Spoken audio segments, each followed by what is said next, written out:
कर दिया। कांग्रेस ने सदैव ठगने का काम किया। नमस्कार, मैं प्लस तिवारी, आप देख रहे हैं न्यूज़ न्यूज।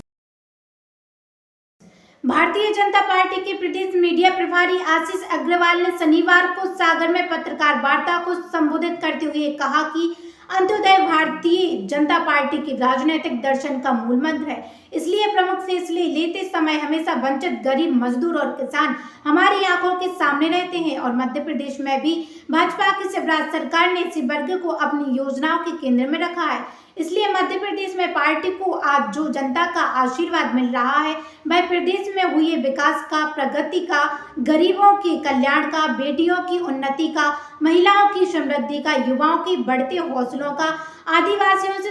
आदिवासियों के सशक्तिकरण का, दलितों के उत्थान का और वृद्धाओं के संबल तथा सम्मान का प्रतिफल है। अपने समर्थन और आशीर्वाद के माध्यम से जनता गरीब कल्याण और विकास के भाजपा के प्रयासों को मान्यता दे रही है। उन्होंने कार्यक्रम को आगे बढ़ाते हुए कहा कि आशीष अग्रवाल ने कहा कि बीते 20 सालों से मैं भाजपा की सरकार ने मध्य प्रदेश को विकसित राज्यों की कतार में खड़ा कर दिया है, लेकिन प्रदेश की जनता कांग्रेस की सरकार के दुर्दिनों से भलीभांति परिचित है। वर्ष 2023 के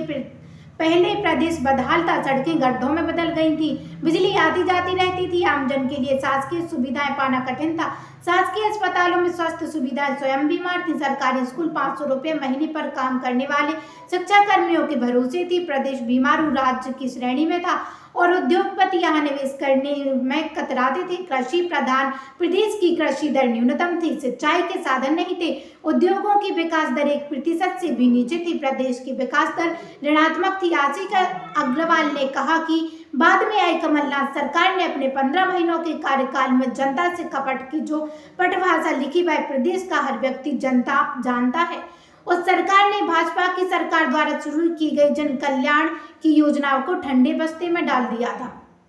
संवाददाता हेमंत लड़िया के साथ में प्लस तिवारी, न्यूज़ मध्य प्रदेश।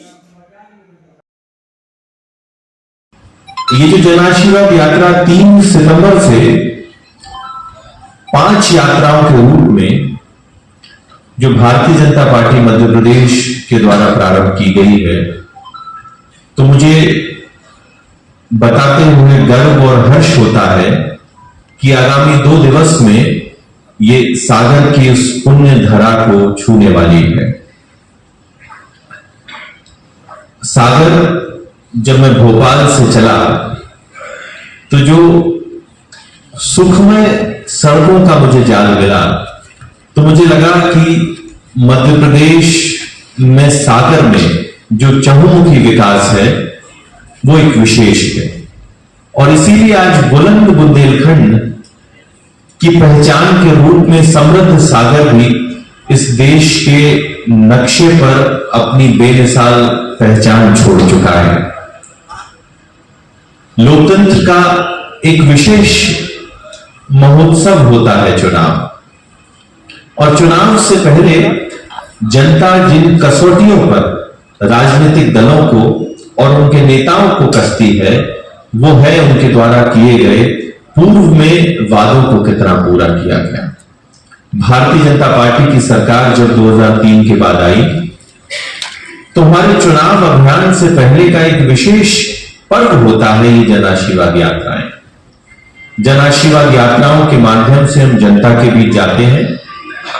जनता से किए गए वादों को हमने कितना पूरा किया गया उसका रिपोर्ट कार्ड सौंपते हैं और आप सभी मीडिया के मित्रों के माध्यम से अपनी सरकारों के विकास कार्य का लेखा जोखा जनता के समक्ष रखते हैं। और ऐसे में हमारे कार्यों की प्रमाणिकता ये होती है कि हमारी जब जब जन आशीर्वाद यात्राएं रही हमें जनता का भरपूर जन समर्थन मिला। और इस बार की जो 5 जन आशीर्वाद यात्राएं चल रही है इसमें जो जनता का जन सैलाब उमड़ रहा है ये बताता है कि श्री महाकाल लोक का जो निर्माण हुआ उसका परिणाम यह है कि वहां पर पहुंचने वाले श्रद्धालुओं की जो संख्या है वो पिछले वर्षों से 10 गुना हो गई है। और अभी सागर में ही माननीय प्रधानमंत्री जी के कर कमलों से 100 करोड़ की राशि से संत रविदास जी के मंदिर के निर्माण की नींव भी रखी गई। संत रविदास जी के वो जो अमर वचन हैं वो सदैव राम राज्य की परिकल्पना करने वाली सरकारों की राह प्रशस्त करते रहेंगे, जिसमें उन्होंने कहा था कि ऐसा चाहूं राज में जहां मिले सबन को अन्न, छोटा बड़ा सब संग बसे, रैदास रहे प्रसन्न।